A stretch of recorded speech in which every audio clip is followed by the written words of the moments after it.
Assalamualaikum warahmatullahi wabarakatuh.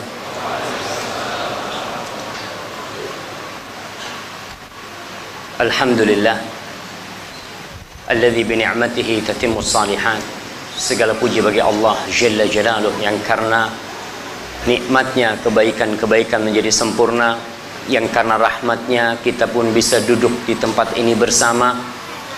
Semoga Allah Jalla Jalaluh menjadikan kita hamba-hamba yang pandai mensyukuri nikmatnya.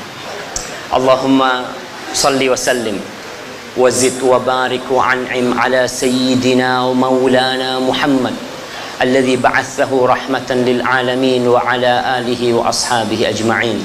Ya Allah, semoga salawatmu, salam, berkah dan nikmatmu senantiasa kau curahkan untuk hamba kekasihmu, untuk baginda Nabi kita Muhammad sallallahu alaihi wasallam yang diutus dengan Al-Quranul Karim, yang diutus sebagai rahmatan lil alamin, yang berjuang sampai titik darah penghabisan demi menyelamatkan umat manusia dari kesesatan, yang sampai hari ini kita nih umat Islam masih merasakan dan terus akan merasakan kebaikan Rasulullah sallallahu alaihi wasallam.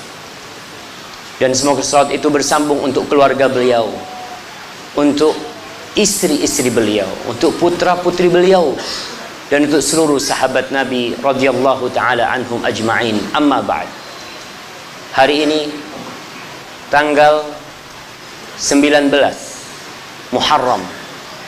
Betul? 18 atau 19? Kayaknya ada khilaf di antara para ulama ini. Nah, ya, 18 ya? 18. Oke, yang mau 19 nggak apa-apa. Kita tidak memaksakan kehendak jamaah. Muharram 1438 Hijriah jamaah. Ma'asyiral ikhwah rahimakumullah. Masya Allah, ana ada beberapa hadiah ini. Ana akan berikan hadiah kepada yang hafal Al-Maidah 51. Nah, fadhal antum. Baca. Berdiri biar dengar semuanya.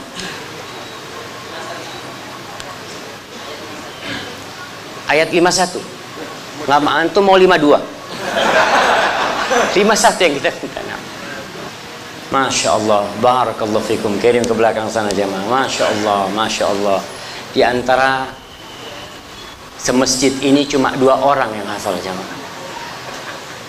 Saya tidak akan berbicara tentang memilih pemimpin.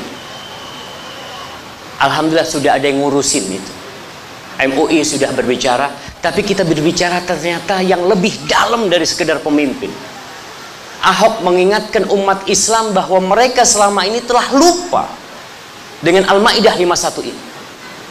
Allah Jalla Jalaluhu ketika mengutus Rasulnya, menurunkan kepadanya Al-Quranul Karim selama kurang lebih 23 tahun.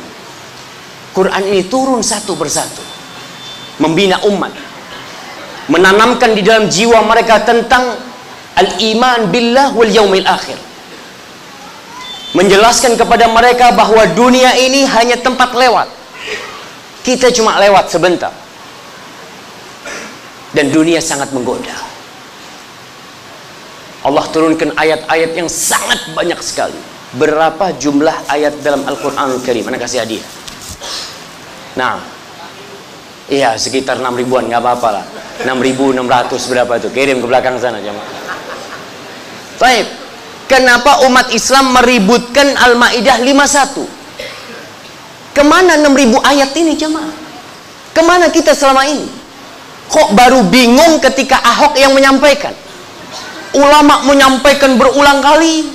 Wah, ini mah politik. Tapi ketika Ahok yang menyampaikan, baru umat Islam bangkit. Tapi alhamdulillah, kita perlu berterima kasih kepada Ahok, karena dia membuat kita kembali, membuat umat Islam balik ke Al-Maidah. Sebagian orang tidak pernah tahu dalam hidupnya kalau di dalam Al-Quran ada Al-Maidah. Dia cuma tahu qul huwallahu ahad, qul a'udzu birabbil falaq, qul a'udzu birabbin nas. Sekarang nih baru tahu. Allah Subhanahu wa taala mengatakan, inna hadzal Qur'an yahdi lillati hiya aqwam. Ini Quran nih yang akan menunjukkan kepada jalan yang paling lurus. Al-Quran. Bukan kitab-kitab yang lain, bukan hukum-hukum yang lain, tapi Al-Quranul Karim. Tapi kita yang mengaku umat Islam, sebagian sampai sekarang belum hatam Al-Quranul Karim. Sebagian sampai hari ini belum faham apa yang Allah inginkan darinya. Tidak semuanya harus jadi ustaz, tidak semuanya harus menghafal Al-Quranul Karim, tapi paling tidak dia tahu apa yang Allah inginkan dengan diturunkannya Al-Quranul Karim. Allah mengatakan syahrul Ramadhan alladzi unzila fihi al-Quran. Bulan Ramadan, bulan diturunkannya Al-Quranul Karim. Buat apa sih? Buat apa Al-Quran diturunkan? Buat dibaca doang?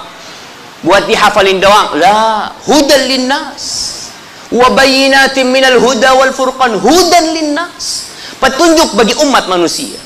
Segalanya Allah ceritakan dalam Al-Quranul Karim.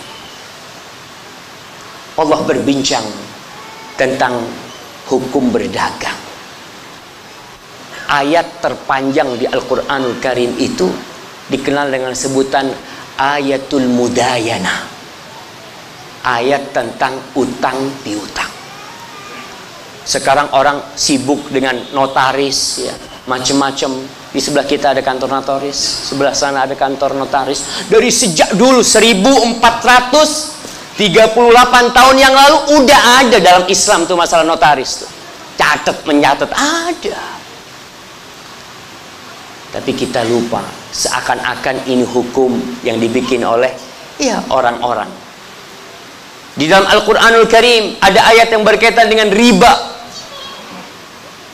Di surat Al-Baqarah Allah mengatakan innal ladzina ya'kuluna riba la yaqumuna illa kama yaqumul ladzi yatakhabbathu syaitanu minal mas.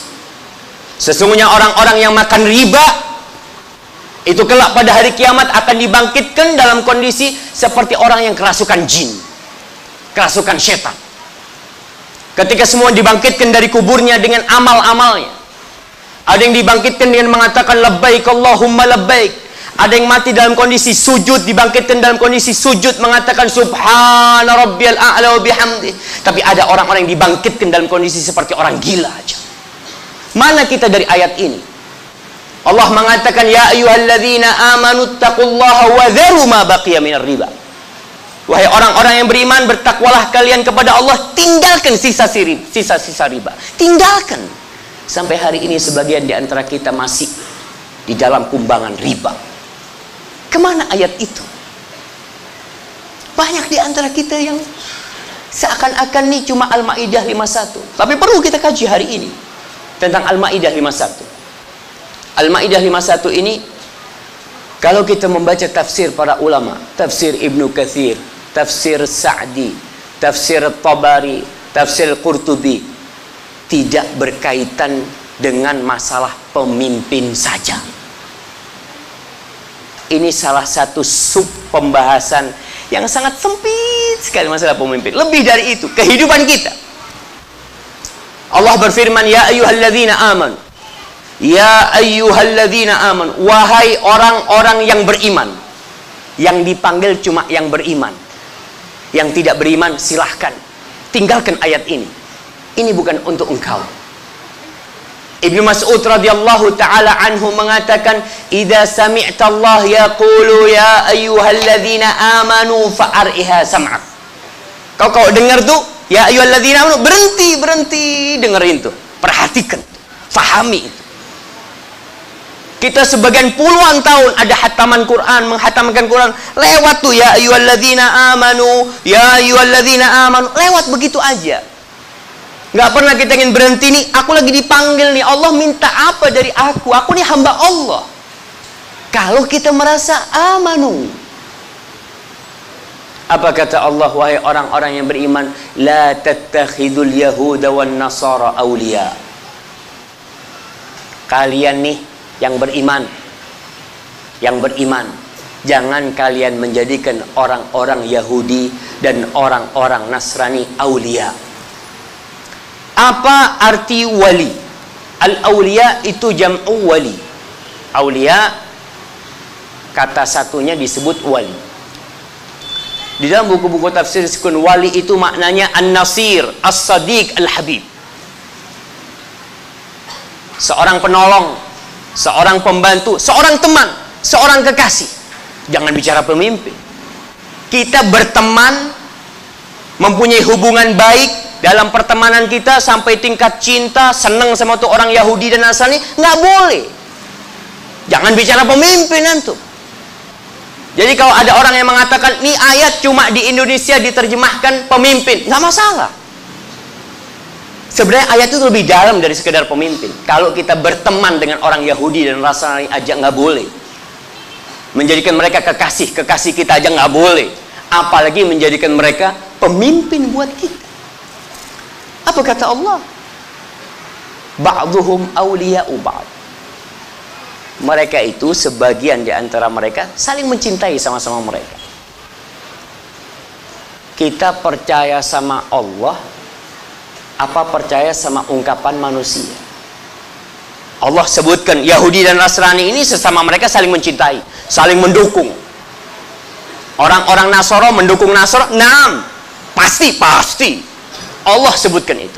Terus bagaimana sikap mereka terhadap kita umat Islam? Allah mengatakan walan tardu ankal yahudu walan nasara hatta tattabi'a millatahum. Kita yakin 1438 tahun yang lalu Allah katakan orang-orang Yahudi dan Nasrani tidak akan pernah ridho, nggak akan pernah ridho sampai kalian ikut mereka. Makanya Belanda datang ke Indonesia bawa apa? Bawa apa dia? Dia bawa misionaris. Dia tebarkan agama Nasara di mana-mana. Dibawa sama Belanda salib-salib untuk memurtadkan umat Islam atau menggantikan agama penduduk asli yang belum punya agama. Mereka bawa tuh. Kolonial yang bawa, betul. Dan Allah katakan mereka tidak akan pernah ridho, jangan akan pernah ridho. Ustaz, mereka baik Ustaz sama anak. Anak punya sohib, anak makan bersama, tidur bersama ke rumah, datang bareng-bareng orang Yahudi Nasrani, tapi mereka baik. Subhanallah. Allah mengatakan ba'duhum awliya'u ba'd. Kita nanti akan bicara terus bagaimana kita hidup bertetangga dengan orang non-muslim. Islam sudah mengajarkan sesuatu yang sangat indah. Tapi kita kembali kepada ayat ini. Wa may yatawallahum minkum.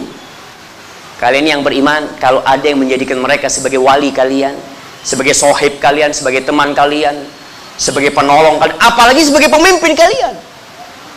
Kalau hidup berteman aja, Allahu Akbar. Dan kita bisa melihat sekarang siapa di antara orang-orang beriman yang bersama orang-orang Nasoro, dan siapa di antara mereka yang bersama orang-orang yang beriman. Allah katakan, wa may yatawallahu minkum. Kalau ada nih di antara kalian yang menjadikan mereka sebagai wali-wali kalian, kalian mendukung mereka, kalian membela mereka, kalian mencintai mereka sampai cinta, apalagi? Apa kata Allah? Fa innahu minhum. Berarti dia sama mereka. Sama. Termasuk dari golongan mereka. Innallaha la yahdil qaumadz zalimin. Allah tidak memberikan hidayah kepada orang-orang yang zalim. Ibnu Katsir dalam tafsir ayat ini beliau meriwayatkan sebuah kisah an Iyad anna Umar bin Khattab radhiyallahu taala anhu amara Aba Musa al-Ash'ari an yarfa'a ilaihi ma ukhidha atau ma akhadha wa ma a'ta fi adimin wahidin. Umar memerintahkan kepada Abu Musa al-Ash'ari. Abu Musa al-Ash'ari ini gubernurnya Umar bin Khattab di Basrah. Jadi gubernur di sana. Umar minta laporan. Tolong kau tulis tuh, yang kau ambil, yang kau berikan semua tulis di satu kulit. Tulis semuanya. Aku kepingin tahu. Gubernurnya Abu Musa al-Ash'ari. Di Basrah ternyata Abu Musa al-Ash'ari punya penulis agamanya Nasrani. Farafa'a ilaihi dzalik. Sudah laporan itu diberikan kepada Umar bin Khattab. Umar takjub dengan kerapian penulis ini. Rapi banget, tidak seperti laporan dari tempat-tempat lain. Apa kata Umar? Inna hadza la hafid. Hal anta qari'un lana kitaban fil masjid ja'a min asy-Syam. Faqala innahu la yastati' an yadkhula al-masjid. Ini Masya Allah nih, yang nulis kayak gini orang yang amanat, orang yang bisa menjaga. Bisa nggak tuh orang untuk membacakan yang dia tulis ini. Yang dia tulis supaya dibacakan. Maka dikatakan dia tuh nggak bisa masuk masjid. Innahu la yadkhul masjid. Faqala, kata Umar, ajunubun huwa? Apakah dia sedang junub sehingga nggak boleh masuk masjid? Nggak ada bayangan dalam pikiran Umar nih orang kafir. Maka Umar husnudzon, dia nggak bisa masuk masjid mungkin karena junub. Qala la bal nasrani. Enggak, dia bukan junub tapi dia agamanya Nasrani. Qala fantaharani wa daraba fakhidhi. Umar marah, menghardik Abu Musa dan memukul pahanya. Thumma qala akhriju, keluarkan dia, kata dia. Lalu dia membacakan firman Allah ini. Umar membacakan Al-Maidah 51. Urusannya Abu Musa punya penulis Nasrani, dikasih amanat nih orang nih. Lalu Umar membacakan, ya ayyuhalladzina amanu la tattakhidul yahuda wan nasara awliya. Wahai orang-orang yang beriman, kalian jangan menjadikan orang-orang Nasara itu sebagai wali-wali kalian. Jangan. Abu Musa dalam riwayat lain, dia memprotes Umar, mengkritisi. Ya Umar, ini orang memang Nasara, tapi dia itu bagus banget orangnya, kinerjanya bagus ya, amanah, banyaklah kelebihan-kelebihan orang ini. Kata Umar, nggak ada orang Islam yang lebih baik dari dia. Hab annahu mat, thumma mada. Kata Umar, anggap dia nanti mati, terus apa penggantinya? Kalau ternyata di umat Islam tidak ada yang bisa menggantikan dia, ini sesuatu yang sangat memalukan, kata Umar bin Khattab radhiyallahu taala anhu. Jadi Al-Maidah 51 bukan hanya berkaitan dengan pemimpin, jamaah. Enggak. Jadi kalau ada orang yang mengkhususkan ayat itu buat pemimpin, tidak tepat juga. Tapi lebih dalam lagi, dalam pergaulan kita, dalam pertemanan kita, dalam persahabatan kita, kita suruh milih. Rasul SAW mengatakan, la tusahib illa mu'minan, wa la ya'kul ta'amaka illa taqi. Engkau jangan berteman kecuali dengan orang yang beriman. Jangan bersahabat kecuali dengan orang yang beriman. Dan nggak boleh, jangan sampai makan makananmu kecuali orang yang bertakwa. Apakah maksud hadis ini kita nggak boleh membantu orang kafir? Kita tidak boleh berbagi dengan orang kafir? Bukan. Dalam artian kalau orang sudah masuk ke rumah kita, makan sama kita, tidur sama kita, ini berarti teman dekat kita nih. Jangan. Kita disuruh milih teman yang beriman dan yang bertakwa. Kadangkala sebagian kita lebih senang dengan orang-orang ya non muslim. Dalam Islam ada sebuah akidah yang kita harus yakin. Yang akidah di sini disebut dengan aqidatul wala wal bara. Akidah yang berkaitan dengan wala. Kita mencintai, kita membantu, kita menolong orang-orang yang sama agamanya sama kita. Antum pikir orang Nasara nggak punya akidah wala dan bara? Punya juga mereka. Mereka juga ajarkan di gereja mereka. Orang Yahudi diajarkan juga sama. Jangan sampai ada orang ngomong kalau orang Islam bicara akidah wala dan bara, maka dia akan jadi orang yang radikal. Lah. Orang Islam kalau ngerti agamanya dengan benar tidak akan radikal. Dia akan rahmatan lil alamin. Pasti yakin. Kalau ada oknum umat Islam yang radikal, berarti dia belum Islam yang benar. Belum benar Islam. Karena Islam ini memang rahmatan lil alamin, sebagai kasih sayang untuk umat Islam, untuk alam semesta. Rasul itu kasih sayangnya jamaah sampai kepada anjing pun. Nabi SAW mengatakan, dakhalat imra'atun fi hirrah an-nar. Seorang wanita masuk neraka gara-gara kucing. Kucing jamaah. Dalam Islam kita disuruh menghormati kucing, binatang. Anjing pun ketika dia haus, kita kasih makan. Nah, kasih makan kepada anjing tersebut. Ini Islam. Maka aqidatul wala dan bara, akidah tentang cinta, akidah tentang loyalitas kita, kita tidak boleh berikan kecuali kepada orang-orang yang sama dengan akidahnya kita. Ustaz, itu bertentangan dengan NKRI? Enggak. Negeri kita menjamin kebebasan setiap umat untuk beragama. Setiap umat untuk pegang agamanya masing-masing. Tidak mencampur adukkan agama, tidak. Yang Islam, fadol. Sebagai umat Islam, laksanakan yang ada dalam agamamu. Dan kita harus belajar nih. Yang jadi masalah banyak umat Islam nggak belajar. Islam keturunan. Quran, ya alhamdulillah Ustaz, ana hafal Al-Fatihah. Qul huwallahu ahad, qul a'udzu birabbin nas. Dia hafal itu. Kemudian dia belajar Islam kemana? Belajar Islam ke negeri-negeri kafir. Antum tahu sebagian profesor itu belajar Islam di McGill, Kanada. Belajar Islam di sono tuh. Belajar Islam di Sorbonne. Subhanallah. Sejak kapan negeri itu jadi sumbernya Islam? Orang-orang yang membenci Islam, orang-orang yang menjajah negeri kita 350 tahun, yang menjajah Mesir, yang menjajah Libya, yang menjajah Tunis, yang menjajah Aljazair, sekarang kok berangkat ke sana belajar Islam di sono. Mereka ingin menghapuskan Islam dari muka bumi ini, jemaah. Itu ada jemaah. Itu akidah mereka. Makanya kalau umat Islam belajar akidah, wala dan bara, belajar yang benar. Supaya jangan sampai kau berlebih-lebihan, muncul aliran teroris. Ada orang kafir, bunuh. Nggak seperti itu Islam. Rasul sallallahu alaihi wasallam mengatakan, man qatala mu'ahadan lam yaruh raihatal jannah.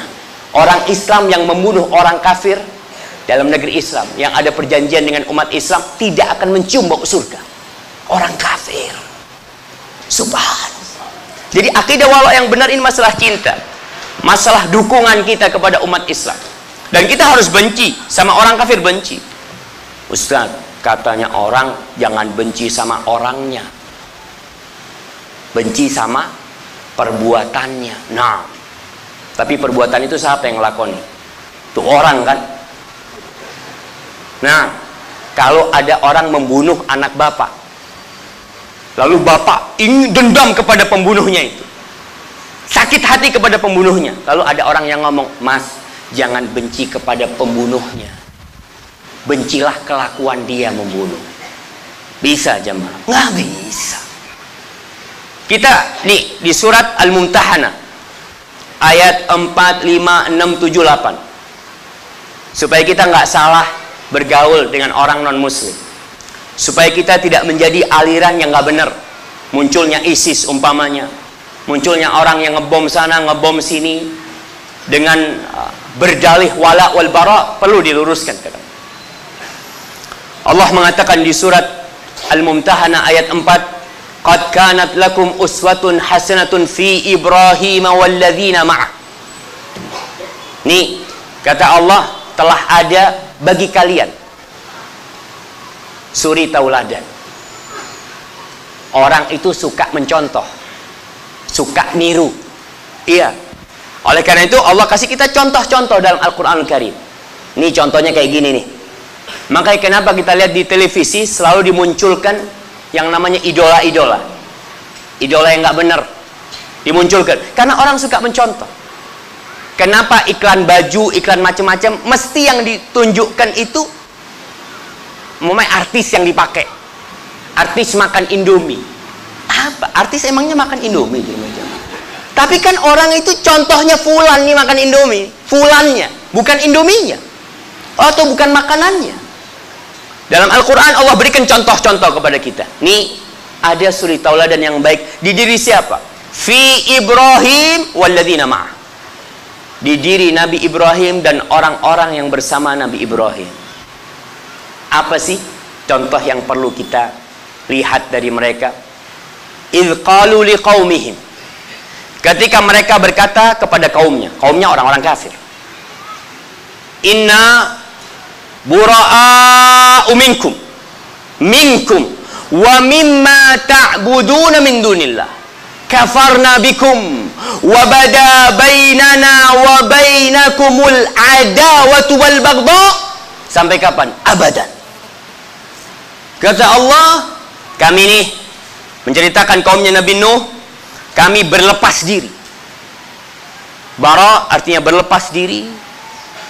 Ada kebencian dalam hati terhadap perbuatan itu. Minkum, kami berlepas diri dari kalian dan dari perbuatan kalian.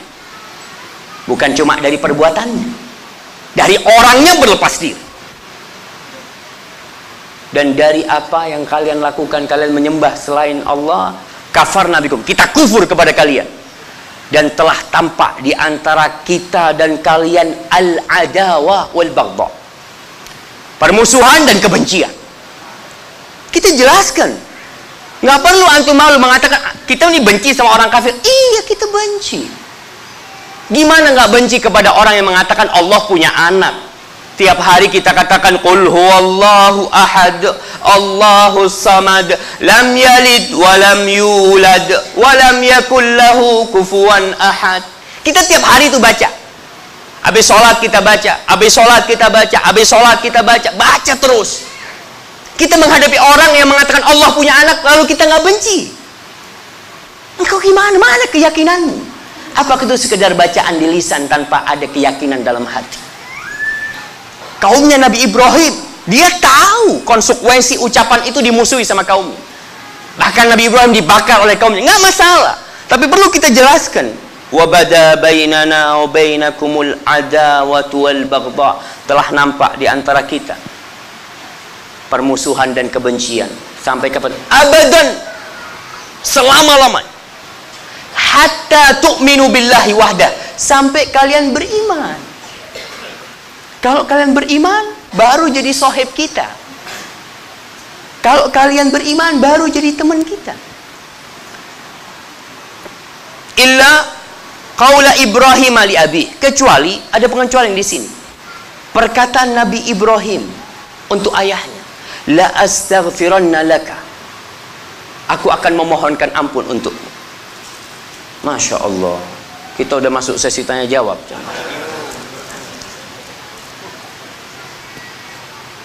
Aku akan memohonkan ampun untukmu. Nabi Ibrahim, ya, bagaimana ketika mendapati ayahnya kafir?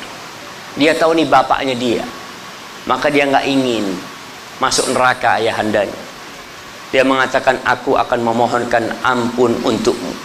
Wa ma amliku laka minallahi min syai', Rabbana 'alaika tawakkalna wa ilaika anabna wa ilaikal masir. Aku mah nggak punya apa-apa, kata Nabi Ibrahim. Untuk membantumu nggak bisa, kecuali aku berdoa. Akhirnya Nabi Ibrahim dilarang mendoakan bapaknya, sehingga pada hari kiamat nanti bapaknya ini datang di padang mahsyar, datang menjumpai Nabi Ibrahim. Dia mengatakan, ya bunayya al-an la a'sik, wahai anakku, sekarang aku tidak akan bermaksiat kepadamu, aku akan nurut dengan permintaanmu dan perintahmu. Lalu Nabi Ibrahim mengatakan, ya Rabbi, wahai Rabbku, engkau berjanji tidak akan menghinakan aku pada hari kiamat. Wa ayyu khizzin akhza min abil abad, apakah ada kehinaan yang lebih parah daripada bapakku sendiri yang dia jauh dari aku? Lalu bapaknya itu pegangan sama Nabi Ibrahim. Nabi Ibrahim disuruh ngelihat kepada bapaknya, kau lihat tuh bapak, ternyata bapaknya sudah dirubah oleh Allah menjadi dzikhin alqah, menjadi hina. Antum tahu ada binatang namanya hena, betinanya yang penuh dengan lumpuran darah akhirnya dijauhkan oleh Nabi Ibrahim alaihissalam. Ini berkaitan dengan orang-orang kafir, kita berlepas diri. Kemudian di ayat nomor 6, karena waktunya tidak mungkin kita bahas semuanya, tapi nanti antum baca. Quran itu bukan cuma Al-Maidah 51, antum baca Al-Mumtahanah sampai selesai, antum baca artinya. Di ayat 6 Allah mengatakan, laqad kana lakum fihim uswatun hasanah. Kalian nih, Allah katakan ini kepada para sahabat Nabi, karena di tengah-tengah umat Islam ketika di Madinah, Nabi itu hidup bersama orang-orang Yahudi, kumpul mereka. Nah, rapat bersama, ada rapat ya dipanggil orang Yahudi, karena mereka satu negeri. Mereka punya perjanjian bersama menjaga kota Madinah dari serangan musuh orang-orang Yahudi. Nah, pentolan-pentolan Yahudi kalau Nabi ada perlu dipanggil, ngobrol sama mereka, nggak masalah. Tapi jangan sampai kalian mencintai mereka, mendukung mereka, memberikan loyalitas kepada mereka, bahkan benci kepada yang muslim. Ini terjadi di masa itu, maka Allah ingatkan. Lalu Allah ingatkan kembali di ayat 6, laqad kana lakum fihim uswatun hasanah. Kalian tuh di diri mereka ini nih ada suri tauladan yang baik. Tapi ternyata suri tauladan itu bukan untuk semua orang. Allah katakan liman kana yarjullaha wal yawmal akhir. Suri tauladan ini akan dirasakan, akan bisa dihayati bagi orang yang berharap perjumpaan dengan Allah. Dia tahu dunia ini hanya tempat lewat. Rumahku akan aku tinggalkan, jabatanku akan aku lepas, anak-anakku akan menggotongku dan melemparkan aku ke dalam sebuah lubang, lalu mereka pergi meninggalkan aku. Orang yang yakin dengan ini, liman kana yarjullah wal yawmal akhir, dia akan merasa, oh betul, ini suri tauladannya yang harus kita amalkan. Berharap pada hari kiamat bisa berjumpa dengan Allah, berkumpul dengan Rasulullah sallallahu alaihi wasallam, baru dapat. Wa man yatawalla fa innallahu wal ghaniyul hamid. Dan barang siapa yang berpaling, nggak mau mengamalkan nih surat Al-Mumtahanah ayat 4, ayat 3, 4, nggak mau dia mengamalkannya. Dia tidak mau membenci orang-orang kafir, walaupun bagaimanapun dia satu negeri. Kita akan bicarakan bentar lagi. Mereka satu negeri, kita wajib menghargai mereka, kita menghormati mereka. Naam. Kita bersama-sama menyelamatkan negeri ini. Naam. Iya. Tapi untuk urusan cinta dan dukungan, afwan. Ana mukmin, wa anta kafir. Afwan. Kau mengatakan Tuhanku punya anak, padahal Allah itu esa. Dan negeri ini dibangun atas ketuhanan yang Maha Esa. La ilaha illallah. Maka afwan.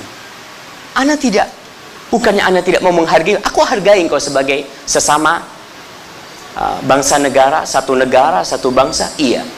Tapi untuk urusan hati, dukungan afwan. Ini kata Allah, wa man yatawalla, barang siapa yang berpaling, fa innallahu wal ghaniyul hamid. Allah itu nggak butuh sama kalian. Allah itu maha terpuji.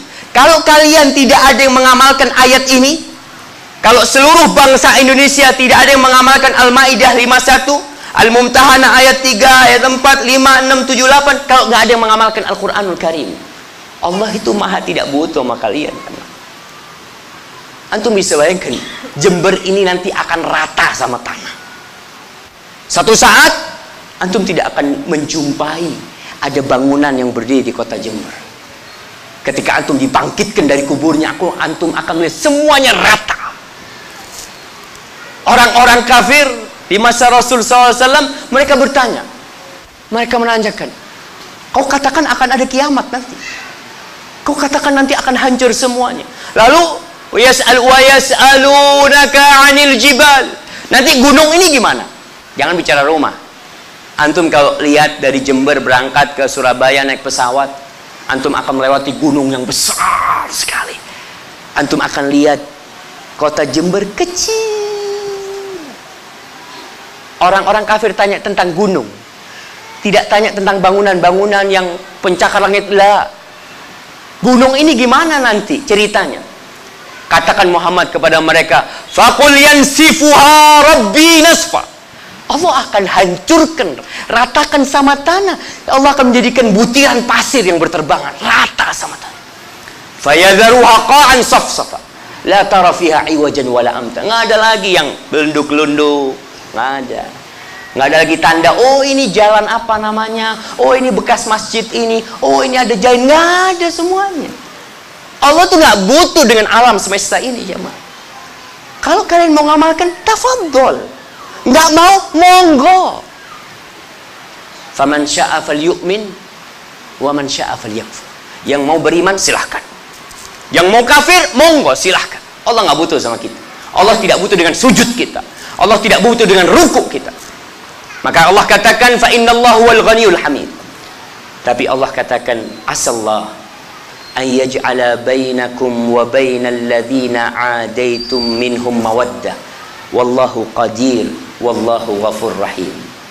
Semoga Allah menjadikan di antara kalian dan orang-orang yang kalian benci itu cinta.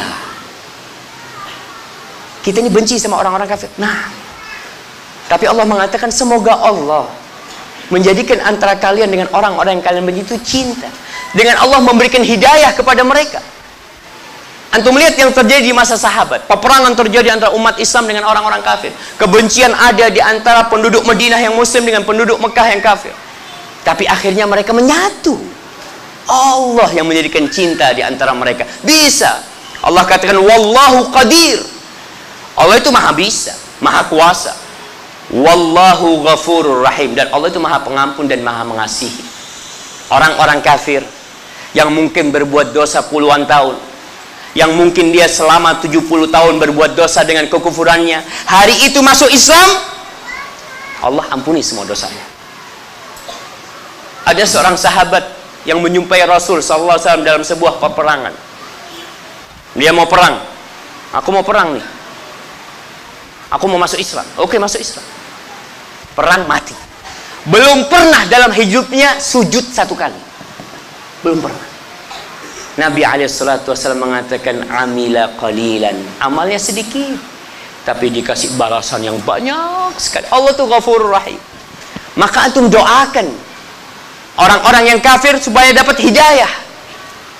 Dan ini termasuk kita benci dengan kekufurannya, tapi kita keingin dia tuh dapat hidayah. Kesian nih orang kalau nggak dapat hidayah.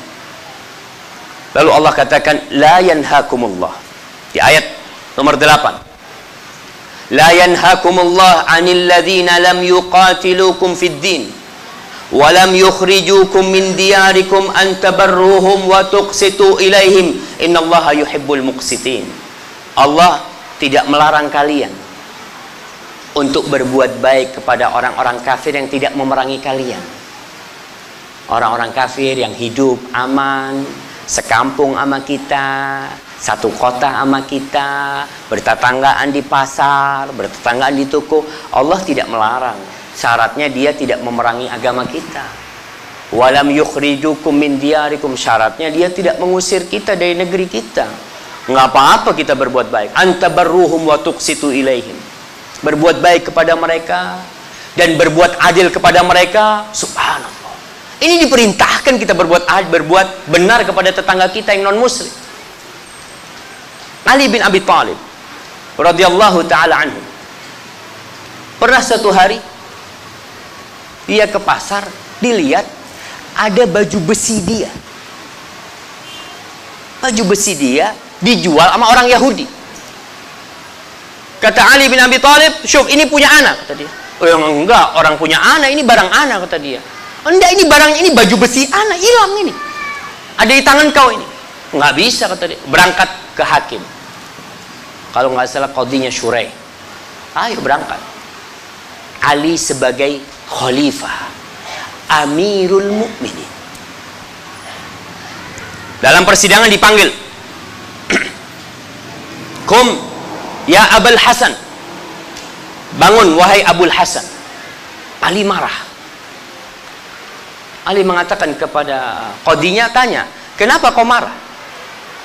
Apa karena aku perintahkan engkau untuk duduk bersama orang Yahudi ini yang menjadi musuhmu sekarang ini?"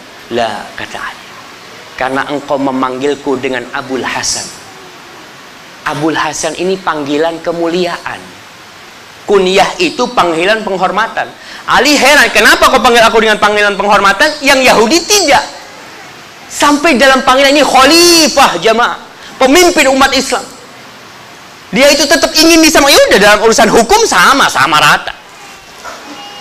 Akhirnya Ali ditanya oleh hakimnya, "Kau punya saksi enggak bahwasanya ini barang punya engkau?" "Ada saksiku." "Siapa?" "Hasan, anaknya." Kata qadhi, "Nggak bisa anakmu jadi saksi, nggak bisa, harus orang lain." "Ya udah kalau gitu nggak ada lagi," kata Ali. "Nggak ada lagi." Ya sudah, diputuskan. Itu baju besi milik siapa? Milik orang Yahudi. Apa kata Yahudi itu? "Asyhadu an la ilaha illallah wa asyhadu anna Muhammad Rasulullah." Dia ngelihat Islam nih kayak gini nih, adilnya. Seorang Amirul Mukminin didudukkan bersama dengan rakyat biasa, dan terjadi pengadilan, dan yang menang itu rakyat jelata. Allahu Akbar. Dia kembalikan. "Aku kembalikan. Ini barang ini memang punya engkau. Aku lihat jatuh dari kudamu dan aku ambil," kata orang Yahudi ini. Maka sama Ali dihadiahkan kepada dia. Subhanallah. Ini Islam. Kita berbuat baik sama tetangga kita yang non muslim wajib. Abdullah ibn Amr ibn As radhiyallahu taala anhuma, pernah suatu hari lagi potong kambing.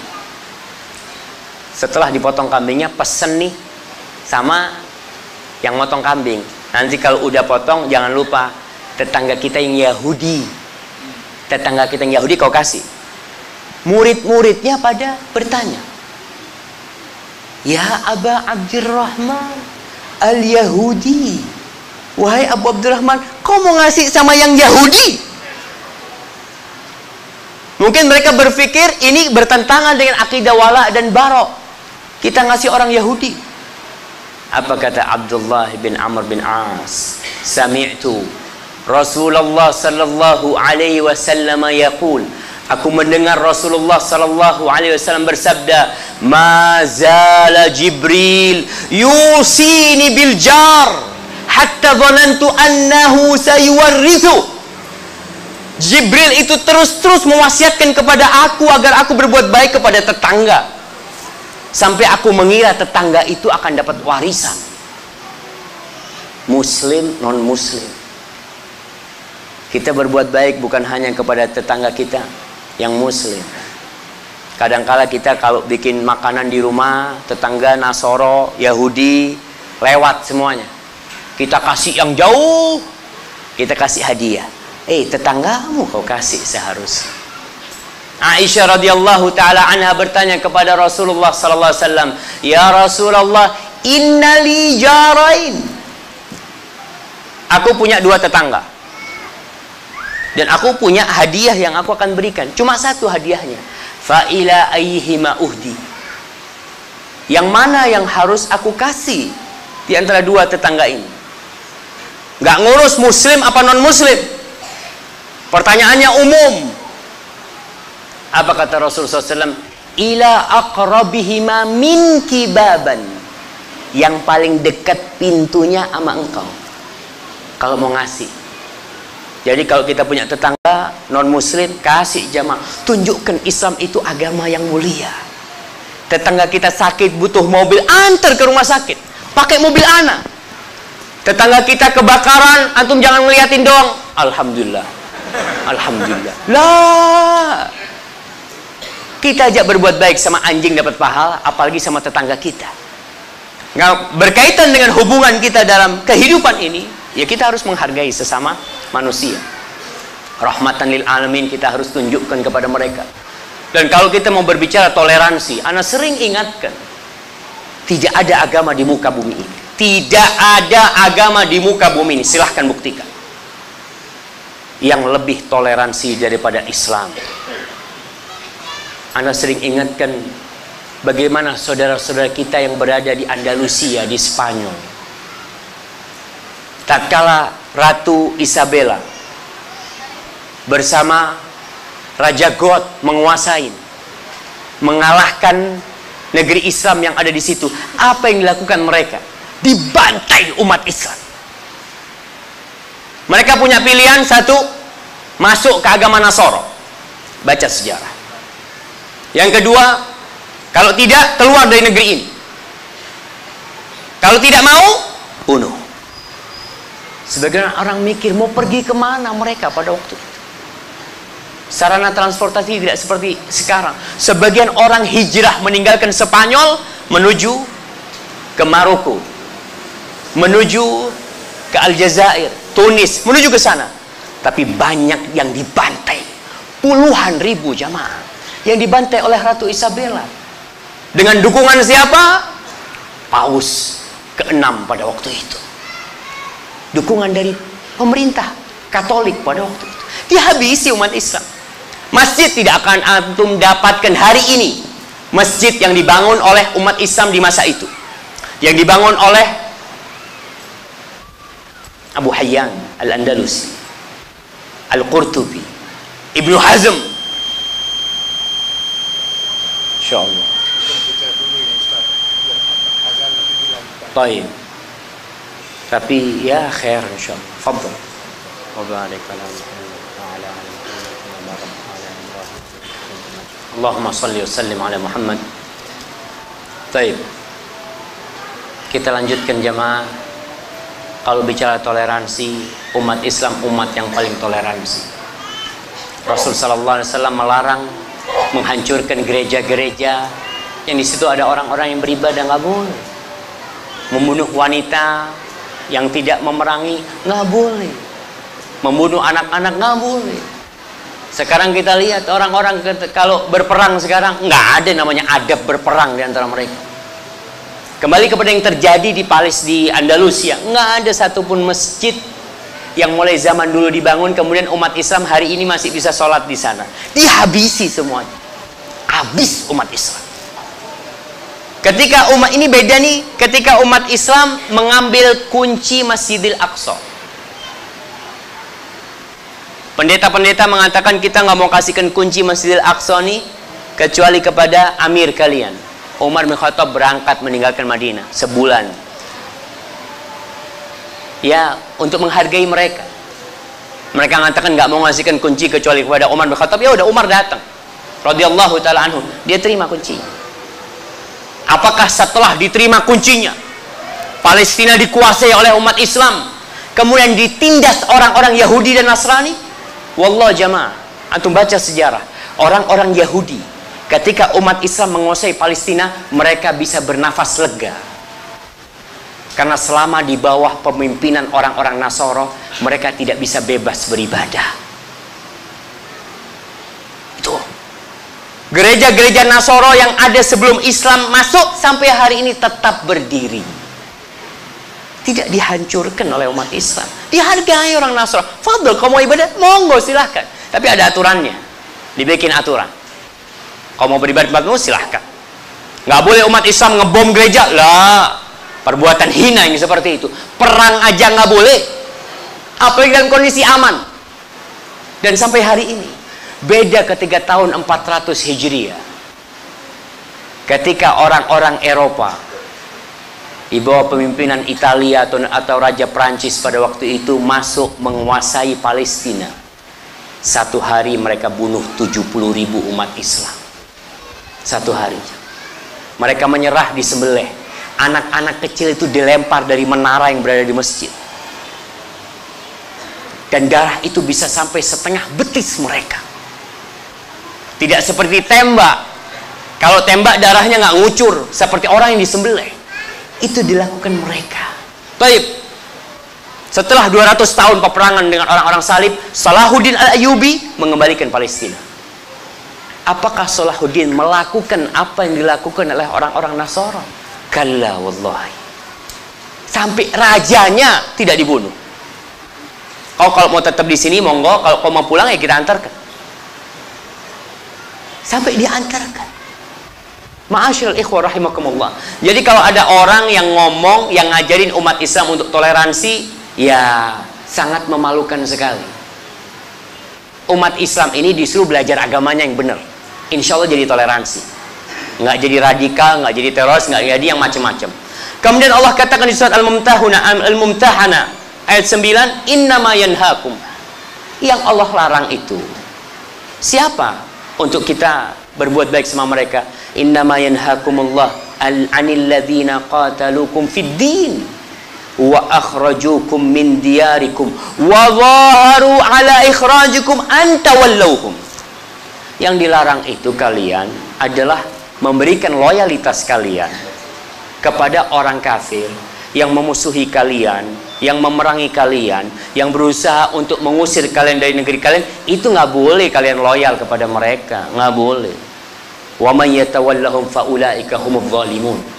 Dan barang siapa yang menjadikan mereka sebagai kekasih-kekasih mereka, penolong-penolong mereka, teman-teman mereka, maka dia adalah orang-orang yang zalim.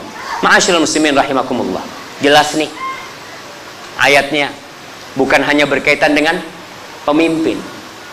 Jadi yang mengkhususkan ayat ini untuk pemimpin kurang tepat.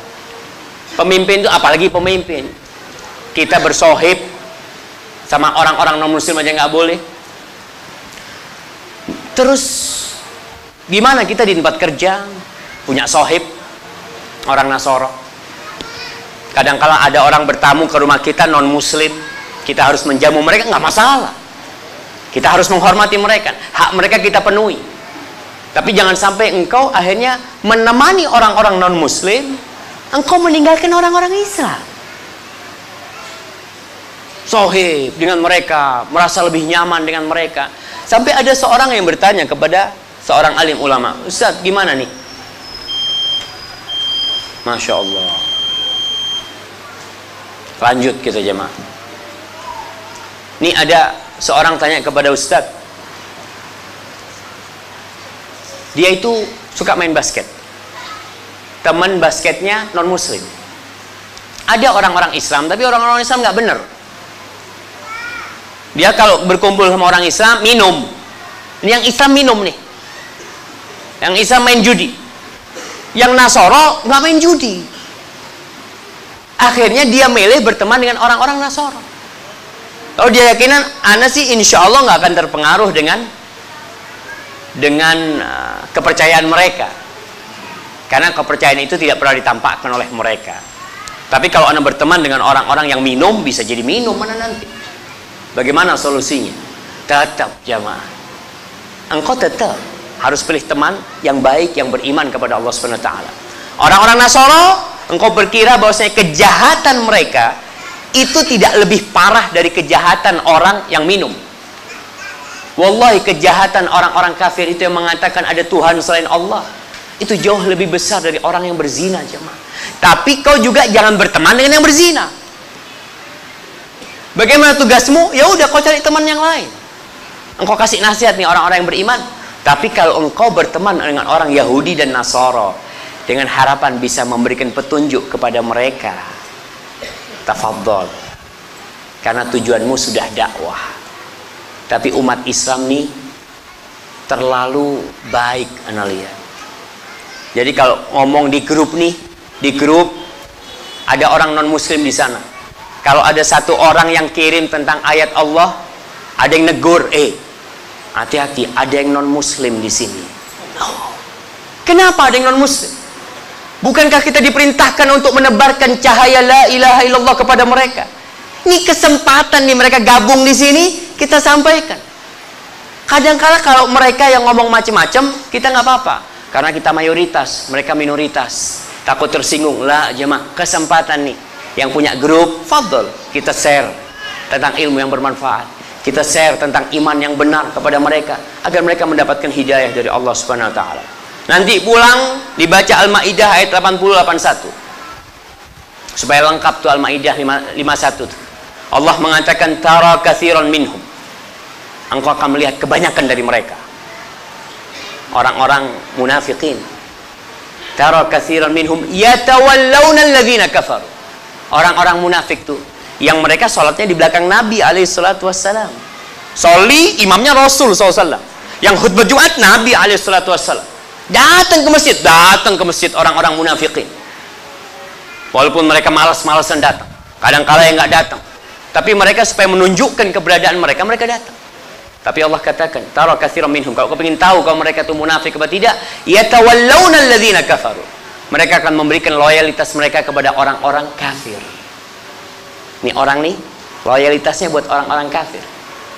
La bi'sa ma qaddamat lahum anfusuhum, benar-benar begitu buruknya, sangat buruk apa yang mereka telah perbuat untuk diri mereka sendiri.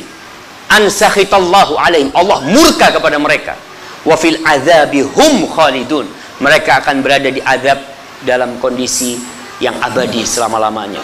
Walau kanu yu'minun, ini kata Allah, andai kata mereka benar beriman, benar tuh mereka beriman billahi wan nabi, mereka beriman kepada Allah dan Nabi, wa ma unzila ilaihi, dan beriman kepada Al-Quran yang diturunkan kepada mereka, beriman kepada Al-Maidah 51, beriman kepada Al-Quran dari mulai surat Al-Fatihah sampai surat An-Nas. Andai kata mereka benar-benar beriman kepada Allah dan beriman kepada Nabi dan beriman kepada Al-Quranul Karim, mattakhaduhum awliya, nggak mungkin mereka akan menjadikan orang-orang itu sebagai wali mereka.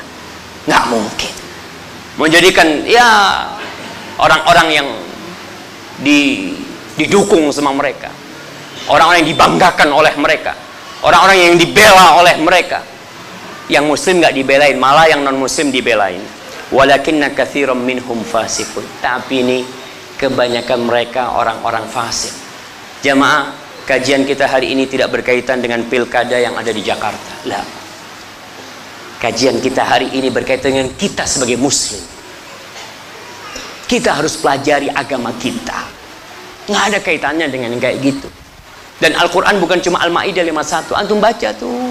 Khusus kalau antum mau paling tidak baca yang ada ya ayyuhalladzina. Ya ayyuhalladzina aman. Agar kita faham apa yang Allah inginkan dari kita. Baik, mungkin itu yang bisa Anda sampaikan.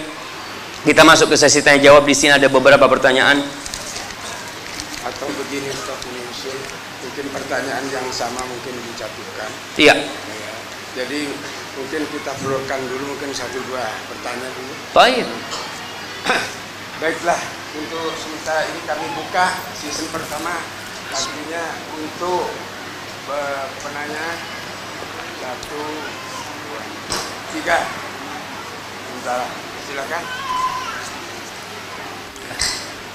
Kasih mic ya. Beremaja lupa. Assalamualaikum warahmatullahi wabarakatuh. Saya mau tanya, kan anak istri dan istri anak punya saudara, tantenya adalah orang muslim. Karena orang tuanya ini adalah pemberi agama dari Islam ke Islam, orang tuanya. Oh, orang tuanya mu'alaf jadi. Iya. Nah, tantenya masih non muslim. Dan alhamdulillah setiap tanya setiap minggunya sering datang ke sana, satu ruang juga. Dan nah, yang kita sampaikan adalah apa yang harus saya sampaikan atau bagaimana tata krama atau bagaimana cara kita sebagai seorang muslim.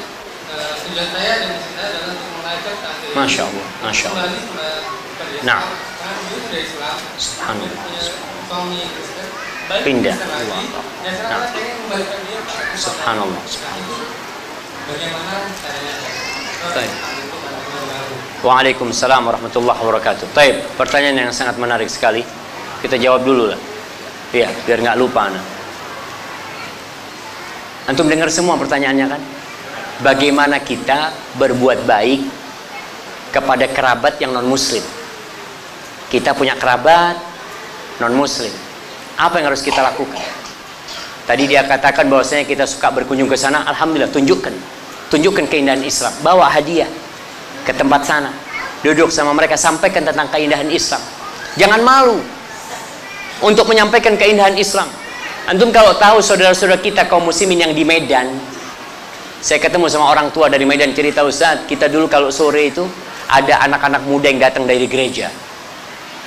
Datang dari gereja, mereka datang ke halaman rumah kita mengatakan, salam sejahtera. Kami datang membawa penghabaran. Datang mereka. Datang ke rumah Islam, datang. Dan di masa Pak Harto sempat terjadi kegaduhan di antara umat beragama. Di mana umat Islam mengusulkan supaya tidak terjadi penyebaran agama kepada orang yang sudah beragama. Itu di masa Pak Harto pernah terjadi. Umat Islam setuju sudah, demi menjaga stabilitas nasional, demi menjaga negeri kita, demi menjaga toleransi. Tapi ternyata dari pihak Nasoro, Katolik dan Protestan tidak setuju.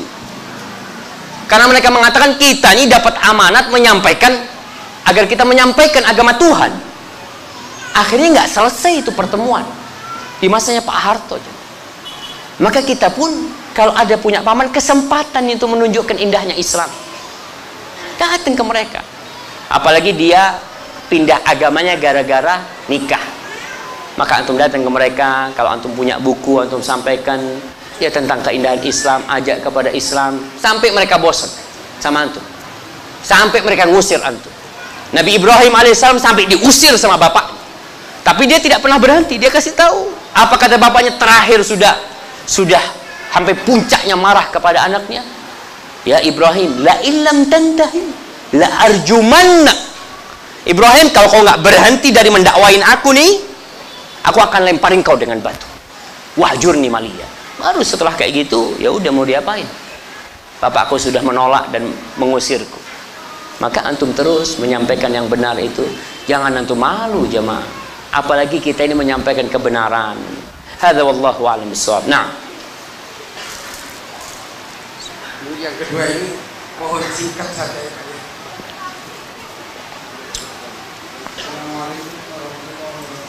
Waalaikumsalam warahmatullahi wabarakatuh. Ini tentang loyalitas. Jadi mana kerja di sebuah instansi di mana bosnya orang kafir. Gimana sih? Nah, iya, masya Allah. Di lingkungan orang kafir. Iya, ini berkaitan dengan seorang yang bekerja di sebuah perusahaan, di sebuah lembaga yang pemimpinnya orang kafir. Nggak apa-apa. Yang penting antum tidak mencintai dia, tidak menjadikan dia sebagai contoh, tidak memberikan loyalitas antum kepada mereka. Sebagian sahabat Nabi itu ada yang kerja sama orang Yahudi. Bahkan Ali bin Abi Thalib pernah kerja sama orang Yahudi, dan itu nggak masalah dalam muamalah.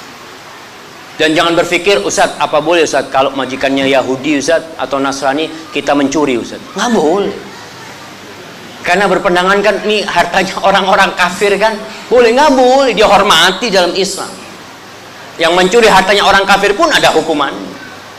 Maka tetap kita yang memiliki bos non Muslim, kita kerja di sana. Tapi antum lihat, kebanyakan tempat-tempat yang non Muslim, yang mereka mengatakan menghargai toleransi, tapi kalau muslimah pakai kerudung nggak boleh. Kau kerja di tempat kita harus lepas kerudung. Ana lihat sendiri dengan kepala mata di sebuah restoran ada tulisan tidak boleh masuk kecuali karyawan. Keluar dari sana perempuan-perempuan pada pakai kerudung, tapi ketika mereka kerja nyuguhin makanan pakai rok pendek. Mana toleransimu? Kau nggak hargai ini keyakinan dia bahwa kerudung kewajiban. Kadangkala seperti itu. Sholat kadangkala, ya mereka tidak menggubris waktu sholat. Dia katakan, aku bayar engkau. Nah, kita ini umat beragama. Indonesia ini negara beragama. Dan seharusnya semua kebebasan itu dijamin untuk melaksanakan agama. Tapi kenapa ada intervensi dari orang-orang yang merasa memiliki kedudukan, kemudian ini umat Islam yang ingin melaksanakan agamanya dilarang? Seperti contoh ketika Christmas, Natalan, tuh umat Islam disuruh pakai baju, disuruh pakai bajunya orang-orang Nasor, yang di hotel-hotel khususnya, penjagaan ya Allah, muslimun kelihatan namanya Muhammad. Iya cuma, tapi pakai topi santer kelas. Mana kau tidak menghargai dia sebagai seorang Muslim? Mana toleransimu? Kita mah menghargai. Islam itu menghargai orang lain jemaah. Kalau ada umat Islam yang tidak menghargai, ya perlu belajar Islam lagi dia. Baik. Kayaknya cukup jemaah. Ini kesian nih, ada 5 pertanyaan nih yang tertulis nih. Baik, Anda cukupkan ya. Di sini ada pertanyaan yang tertulis. Assalamualaikum Ustadz, maaf jika menyimpang. Ya, kayaknya nanti aja kalau menyimpang. Nah, Anda baca sebentar lagi. Di situasi politik saat ini, saya tidak akan memilih calon Nasrani dan saya juga tidak akan memilih calon yang lainnya atau golput. Karena saya ragu dengan kepemimpinan para calon saat ini. Apakah boleh tidak memilih golput? Adakah hukum golput dalam Islam? Dan satu lagi, apakah ada perintah anjuran dari Nabi untuk menggunakan peci penutup kepala? Ini sama-sama menyimpang sebenarnya. Baik, berkaitan dengan pertanyaan pertama. Ya, kita tahu sistem negeri kita ini demokrasi. Dan kita tahu demokrasi itu sangat berseberangan dengan Islam. Karena demokrasi itu dari rakyat, untuk rakyat, oleh rakyat. Sedangkan kita umat Islam, kita ini hamba Allah. Hukumnya itu hukum Allah Jalla Jalaluh. Kita akan kembali menghadap Allah Subhanahu wa Ta'ala dengan amalan kita. Nanti pada hari kiamat nggak ada yang ditanya, kau Indonesia apa Malaysia? Nah, yang ada kau hamba Allah. Wa kulluhum atihi yaumal qiyamati farda. Semua akan menghadap Allah sendirian dengan amalannya masing-masing. Baik, berkaitan dengan memilih ini, ya kalau antum tidak mau memilih karena melihat kayaknya Ustadz sama aja, milih nggak milih tetap aja, nggak ada masalah, tafadhol. Tapi kalau antum berpikir, Ustadz kalau anak nggak milih takut yang non Muslim jadi Ustadz, maka paling tidak antum menitipkan suara antum. Ya udahlah, mudah-mudahan kalau memang ada harapan seperti itu. Karena politik ini jamaah tidak selalu seperti yang kita lihat. Ada pembentukan opini publik dari media-media yang ada. Ada orang yang tidak pernah berbuat apa-apa karena media yang mengangkat jadi orang paling baik seluruh Indonesia. Itu politik. Maka antum kalau lihat ke orang desa, berangkat ke orang desa, Pak, milih sopo Pak? Aduh, tak ngerti saya penting makan. Yang penting Anda bisa makan. Dia nggak tahu sama siapa calonnya, ini nggak pernah tahu. Fulan baik, fulan nggak baik, dia nggak tahu. Makanya kalau di demokrasi ini kita lihat ada sebuah kezaliman. Masa suaranya seorang profesor sama dengan suaranya tukang beca? Masa disamakan sama engkau? Ini tukang beca nggak pernah kenal sama siapa yang bakal jadi pemimpin, tapi kau samakan. Sesuatu yang tidak sama kau samakan. Ini kezaliman jemaah. Makanya dalam Islam itu memilih dalam majelis syura lah. Yang ada orang-orang yang sudah duduk, orang-orang yang memang ngerti, mereka berkumpul bersama, fulan ini layak enggak dipimpin. Kalau engkau harus datang ke kampung-kampung minta kau pilih saya ya, orang kampung ini tanya, sampean sopo? Saya kalau jadi saya akan bangun ini, bangun ini. Oh bener tak? Tadi sudah berapa kali orang kayak sampean datang ke saya dan yang diomongkan tidak pernah terjadi. Ya memang ini sistem yang ada, sistem yang menghambur-hamburkan uang.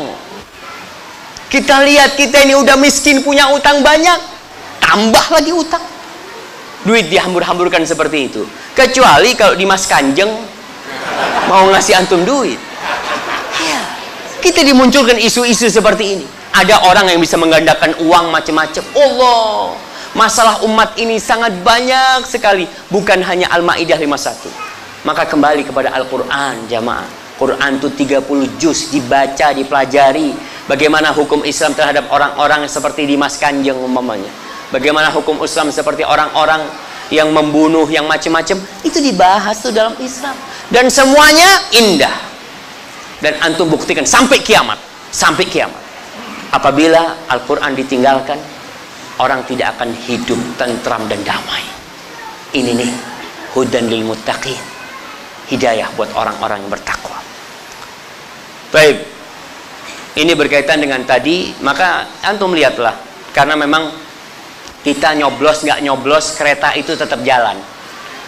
Antum seperti orang yang ada di stasiun, antum naik nggak naik, keretanya jalan. Tapi kiranya anak naik ada faedahnya nggak? Kayaknya nggak ada faedahnya, capek-capekin. Ya udah nggak usah naik antum. Tapi insya Allah ada faedahnya nih. Maka kembali kepada maslahat. Tapi Allahu Akbar ya, anak tidak memberikan fatwa dalam politik jamaah, anak ngerti anak jamaah. Baik, ini pertanyaan tentang menutup kepala. Jadi memang kalau kita lihat Rasul Sallallahu Alaihi Wasallam itu biasa menutup kepala beliau, kecuali ketika pakai ihram. Ketika pakai ihram itu nggak boleh pakai penutup kepala. Dan hampir di semua negeri itu yang nggak sekarang ya, mereka semua punya penutup kepala. Jadi penutup kepala ini kembali kepada uruf sebenarnya, kembali kepada tradisi yang ada di sana. Tapi tradisi kita pun sebenarnya pakai penutup kepala, sholat pakai penutup kepala sebagai bentuk yang menyempurnakan ya. Dan disebut muru'ah dalam Islam itu, seorang muslim itu meninggalkan hal-hal yang menyebabkan dia jadi jelek gitu. Jadi dilihat, antum umumnya sholat ke masjid nggak pakai kopiah. Di masjid situ kebetulan orang-orangnya semua pada pakai kopiah. Ketika antum nggak pakai kopiah, antum akan dilihat, opo sih? Apa susahnya pakai kopiah? Loh, kan tidak ada dalilnya pakai kopiah. Bukan masalah dalil. Ini masalah bagaimana menjaga kepribadian seorang muslim. Kalau memang tradisinya di sana pakai penutup kepala, ya kita pakai penutup kepala. Agar kita tidak ributlah sama saudara kita. Hadza wallahu a'lam bissawab. Pertanyaan selanjutnya, Assalamualaikum Ustaz, bagaimana cara kita untuk melindungi kita dan keluarga dari fitnah akhir zaman seperti yang terjadi di akhir-akhir ini? Sahih jemaah. Antum bisa bayangkan berapa banyak orang yang ikut Dimas Kanjeng. Berapa banyak, ribuan. Bahkan orang MUI ikut Dimas Kanjeng. Bahkan sebagian doktor ikut Dimas Kanjeng.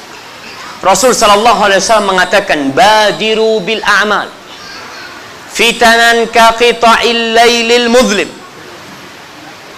Yusbihur rajulu mu'minan wa yumsi kafiran, wa yumsi mu'minan wa yusbihu kafiran, yabi'u dinahu bi'aradin minad dunya. Kalian cepat-cepat beramal nih supaya selamat dari fitnah nih. Kata Rasulullah SAW, ini ngomongnya sama para sahabat. Bayangkan 15 abad yang lalu kira-kira Nabi menyampaikan kepada para sahabatnya, kalian cepat-cepat beramal. Ilmu kalian ini jangan cuma dijadikan wacana. Oh, ana faham, Masya Allah, ana tahu tuh ilmunya, ana ngerti. Bukan itu. Nabi suruh kita bersegera beramal. Ada sebuah nasihat, amalkan cepetan kalau itu kebaikan. Sebagian di antaranya menunda beramal, besok aja, besok. Kenapa harus besok? Akhirnya fitnah terjadi, kita belum sempat mengamalkan hal itu. Fitnah terjadi, kita belum istiqomah. Karena dengan beramal itu kita bisa istiqomah, jemaah. Kata Allah Subhanahu wa taala, "Walau annahum fa'alu ma yu'adzuna bihi lakana khairan lahum wa ashadda tathbita." Andai kata tuh orang-orang mengamalkan nasihat-nasihat yang disampaikan kepada mereka, diamalkan tuh, maka itu akan lebih baik buat mereka dan akan lebih meneguhkan mereka. Kita ini kadang-kadang tuh nggak diamalkan. Maka menghadapi fitnah ini, kata Nabi SAW, cepat-cepat beramal. Fitanan kaqita illailil mudlim. Sebelum datang tuh fitnah yang seperti potongan malam gelap gulita. Antum ketika masuk ke fitnah seperti potongan malam gelap gulita, antum nggak tahu mau kemana. Karena antum nggak punya cahaya, nggak punya senter untuk jalan di jalan yang benar, gelap gulita. Maka apa yang terjadi seperti pengikut Dimas Kanjeng, Allahu a'lam ana lihat, itulah fitnah. Sehingga mereka tidak tahu mau kemana. Nggak pernah belajar Islam, mungkin belajar sekedarnya. Kata Nabi SAW, yusbihu, paginya masih beriman, sorenya sudah kafir. Sorenya masih ikut kajian, paginya kafir. Untuk apa dia melakukan itu? Yabi'u dinahu bi'aradin minad dunya. Dia jual agamanya, jamaah. Agamanya dijual untuk jabatan. Agamanya dijual untuk duit, untuk kedudukan, untuk harta, untuk wanita. Yabi'u dinahu bi'aradin minad dunya. Ini yang terjadi. Maka bagaimana supaya kita selamat? Amalkan. Dapat ilmu, langsung amalkan. Besok belajar lagi, dapat, alhamdulillah, amalkan. Jadi nasihat-nasihat Rasulullah SAW, petuah-petuah Allah dalam Al-Quran, amalkan. Jangan nunggu, mamanya diperintahkan pakai kerudung, udahlah pakai kerudung. Nanti lah Ustaz, anak mau pakai kerudung kalau umur 27 tahun. Apa maksudnya? Nanti anak mau pakai kerudung kalau menikah. Nanti ada yang seperti itu. Kenapa kau tunda? Sekarang nih, kau udah tahu hukumnya, udah ngerti, tinggalkan. Kau pakai kerudung. Hadza wallahu a'lam bissawab. Nah, pertanyaan selanjutnya, dan setelah ceramah ini mengenai gubernur penghina Al-Quran surat Al-Ma'idah ayat 51. Allahu Akbar. Itu ada yang ngurusin sudah jamaah. Alhamdulillah. MUI sudah turun tangan. Antum dukung MUI, antum doakan MUI, dan antum doakan pemimpin kita. Antum doakan Bapak Jokowi. Antum doakan Yusuf Kala. Antum doakan pejabat-pejabat itu supaya dapat hidayah. Kenapa antum nggak pernah mendoakan mereka? Bisa cuma rame-rame dan doakan. Ketika malam telah gelap gulita, ketika istri antum sudah tidur, antum hamparkan sejadah, antum angkat tangan mengatakan, ya Allah, wahai Allah yang memiliki negeri ini, wahai Allah yang membolak-balikkan hati manusia, tetapkan hati pemimpin kami di atas agamamu ya Allah. Tunjukkan hidayah kepada orang-orang yang ada di atas supaya mereka melihat jalan kebenaran itu. Berikan taufik kepada mereka. Doakan jamaah. Antum mau apa setelah ceramah ini? Ya itu yang kita lakukan. Alhamdulillah sudah ada yang mewakili hal itu, tapi kita harus mendoakan yang ada di atas. Dan antum doakan Ahok. Mungkin gak Ahok masuk Islam? Mungkin. Umar bin Khattab yang memerangi Islam, niat membunuh Rasul sallallahu alaihi wasallam, sahabat-sahabat yang masuk Islam disiksa, ditindas oleh Umar bin Khattab radhiyallahu taala anhu, tapi Nabi masih berharap dia masuk Islam. Bahkan Nabi mengatakan, Allahumma a'izzal Islam bi ahabbir rajulaini ilaik. Ya Allah, muliakan Islam ini dengan salah satu dari dua orang yang lebih engkau cintai, Umar bin Khattab atau Abu Jahal. Bayangkan Nabi mendoakan Abu Jahal supaya dapat hidayah. Antum tidak mau mendoakan. Kayaknya nggak mungkin Ustaz, antum bukan Tuhan. Nggak ada yang nggak mungkin. Baik, sudah, kayaknya itu mungkin yang bisa ana jawab pada kesempatan kali ini. Banyak pertanyaan yang penting sebenarnya yang belum bisa kita jawab, tapi semoga setelah kajian ini antum buka Al-Qur'annya. Jangan pernah matahari tenggelam kecuali satu lembar sudah antum baca. Jangan pernah antum memejamkan mata kecuali antum sudah tahu tuh apa yang Allah inginkan dari kita.